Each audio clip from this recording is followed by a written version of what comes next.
Nah, kalau kita lihat reasonnya kenapa dia stop di area ini, mungkin ini masih menjadi imbalance zone. Ya, Friendline.co.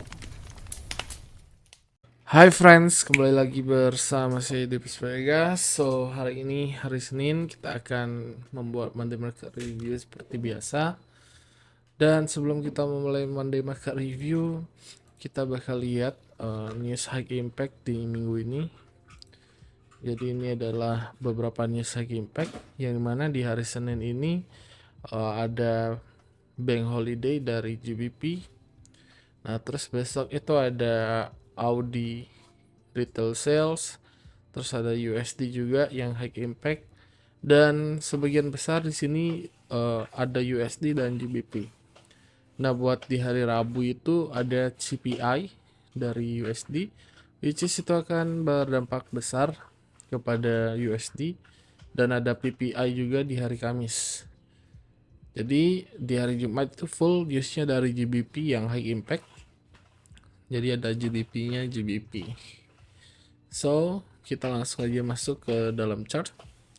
Jadi teman-teman bisa menggunakan news ini sebagai titik acuan kapan market itu bergerak kencang atau lambat. Nah, di sini kita start dari si New Zealand USD dulu, yang dimana ini kita berada di time frame 4 jam, dan New Zealand USD memiliki dua zone yang high probability, which is zone 1, zone 2. Di sini ada liquidity, di sini juga ada liquidity. Harapannya New Zealand USD ini berhasil masuk ke area zone ini dan ada change of character di area ini, baru kita entry sell. Atau bisa juga dia berada di zone yang di atasnya. Jadi karena di sini ada liquidity yang habis di sweep, terus di sini sudah ada change of character, berarti ini bisa menjadi POI buat New Zealand USD. Jadi kita bisa short sell di area ini, dan juga kita bisa menunggu konfirmasi di area ini. Kita ambil dari 50% nya aja. Next pair itu ada gold.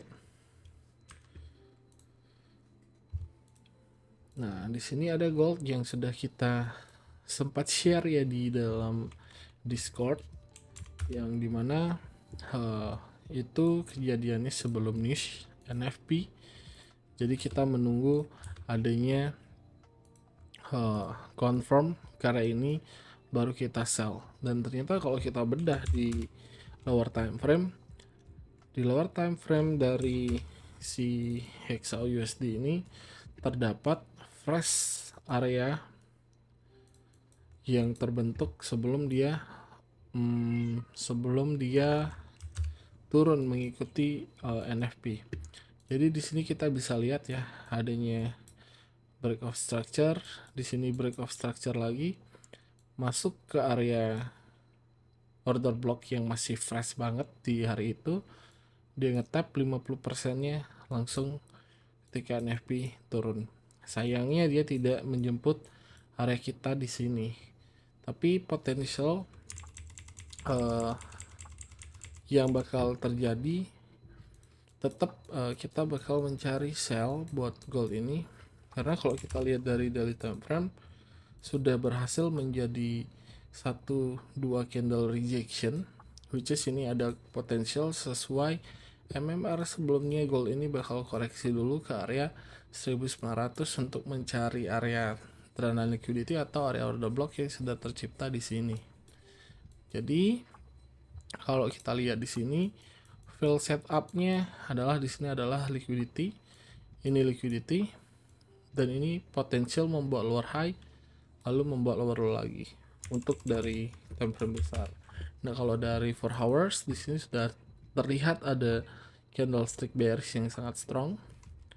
Kalau kita ukur menggunakan Fibo dari lower high ke lower low, ini kita dapat 618-nya di area ini, terus 0.79 di area ini, dan 0.88 di area ini. Jadi ketiga area ini bisa menjadi titik untuk kita mencari sell zone buat gold ini sendiri. Nah, kalau kita lihat reasonnya kenapa dia stop di area ini, mungkin ini masih menjadi imbalance zone yang di respect ya. Kalau kita lihat dari 4 hours, ini adalah imbalance zone yang sudah di tap, tetapi masih ada potensial buat di break lagi. Nah, di sini dia masuki 50% dari imbalance zone. Sedikit lagi dia ngetap di sini, seharusnya kita bisa langsung execute buy untuk mencari pembuatan dari lower high-nya dia. So, kesimpulannya adalah kita akan mencari short sell di tiga zone ini. Di tiga zone ini, dan kita harus menunggu adanya change of character di area ini. Oke, ini untuk gold. Mari kita lihat DXY. Nah, untuk DXY ini sendiri, di sini kita bisa melihat ada liquidity yang tercipta. Terus di sini juga si DXY telah respect terhadap zone yang terbentuk di lower time frame ini. Jadi yang pertama ini respect terhadap ini respect terhadap ini, dan yang ini respect terhadap ini. Jadi ada potensi buat si DXY ini balik lagi ke area ini untuk mencari area supply. Kenapa? Karena dia masih tertahan di area demand ini sendiri. Apalagi ini akan menjadi liquidity yang mungkin setelah dia masuk ke area ini, dia bakal di sweep lagi buat si DXY. Dan kalau kita lihat dari daily time frame, nah masih ada fresh demand zone yang berada di area ini, dan mungkin 50% nya bisa menjadi di harga ini 98.600. itu akan menjadi 50% dari fresh zone buat si DXY ini sendiri. Dan di samping itu juga ada beberapa potensial jika dia berhasil membuat change of karakter lagi di sini, maka potensial terdekat adalah di area fresh order block atau fresh demand yang terbentuk di area ini yang belum sempat di tap oleh si DXY. Alright, next kita lihat di GBP JPY.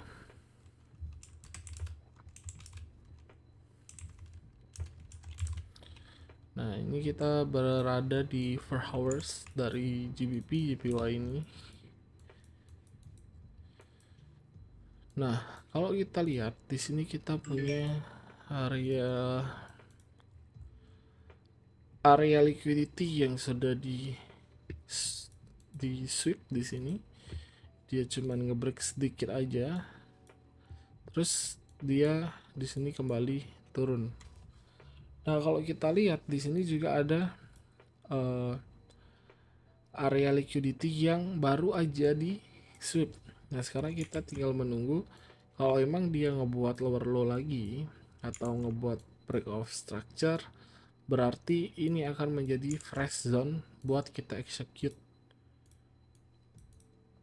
Ini akan menjadi potential zone buat kita short sell di area ini.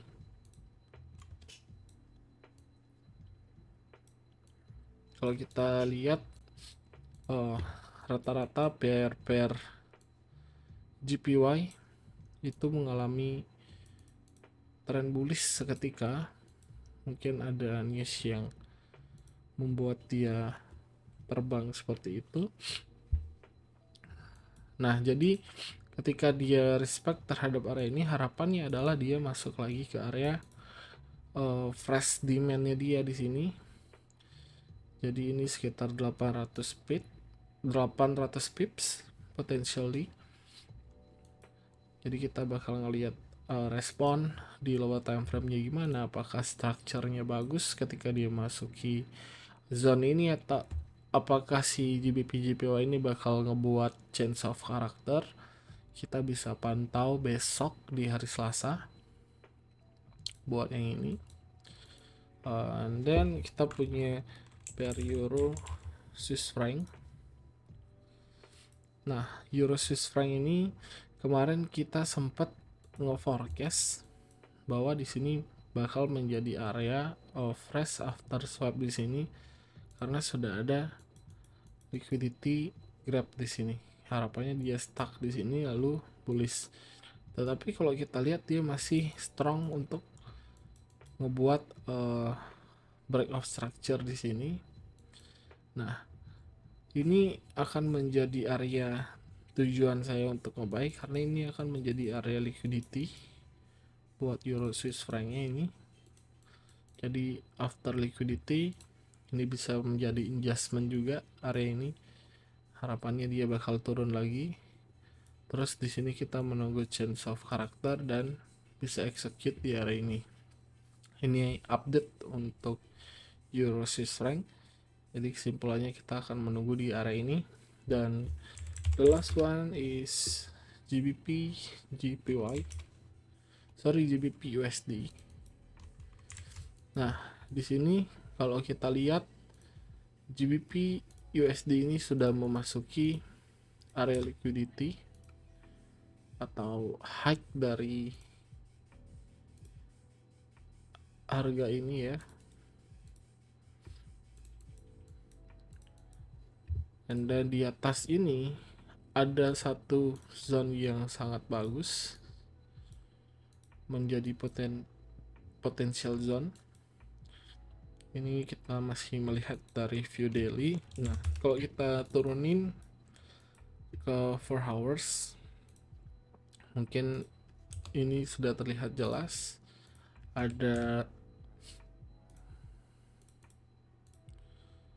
beberapa order block yang sudah terbentuk di sini dan trennya overall masih bullish banget ini di sini. Cuman di sini kita bisa ngelihat ada dua zone yang masih fresh banget.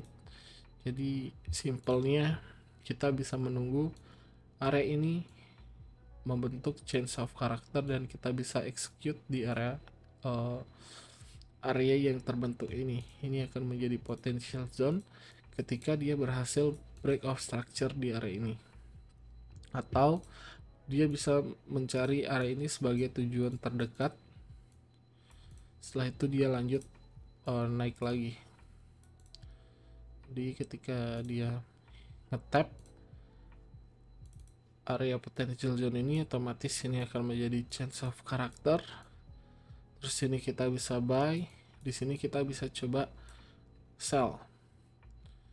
Nah, kalau kita lihat dari daily tadi, ini adalah area liquidity yang memungkinkan akan di grab. Berarti potensinya GBP USD ini bisa bullish lagi ke area order block yang tadi kita mark di daily time frame itu. Jadi hari ini akan menjadi main fokusnya kita di hari Selasa dan seterusnya, karena kalau kita lihat dari beberapa historicalnya dia masih respect aja terhadap si order block yang udah kebentuk di sini. Order block masih respect trend bullish. Jadi harapannya dia masuk ke area ini, ada chance of character, kita bisa buy. Harapan untuk long term bisa sampai di area ini, tapi area ini juga bisa menjadi titik reversal buat si GBP USD karena ini bisa menjadi area resistance yang mungkin bisa menghasilkan change of character besok. Jadi kita bakal lihat apakah area ini menjadi fail demand atau masih menjadi demand yang kuat. So mungkin itu aja money market review di minggu ini. Semoga video ini bisa membantu teman-teman semua, bisa menjadikan pair ini sebagai watchlist kalian. Dan jangan lupa buat teman-teman yang nonton ini di subscribe YouTube channel Frontline Co. Terus ada Telegram gratis juga. Di Telegram ada di deskripsi linknya. Terus jangan lupa di like, share ke teman kalian yang membutuhkan watchlist. Dan yang terakhir jangan lupa di follow Instagram frontline.co. Oke, itu aja. Thank you for watching.